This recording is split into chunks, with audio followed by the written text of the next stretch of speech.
Annyeonghaseyo mga kalamers! Alam nyo ba? O alam nyo ba na merong mga paniniwala ang ilan sa ating mga Pinoy na kapag nagkaroon ng isang aksidente at pagkatapos nawala ng malay ang isang lalaki, ang ginagawa ng ilan ay hihilahin si Manoy o kaya yung private part ng isang lalaki sa paniniwalang maibabalik nito ang kanyang malay instead na matuluyan. Totoo kaya ito?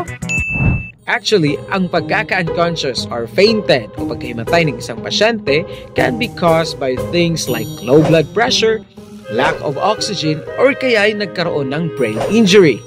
And there's no psychological or medical evidence na nakakatulong ito para magising ang isang tao sa pamamagitan ng paghila kay Junjun. Ang tamang gawin?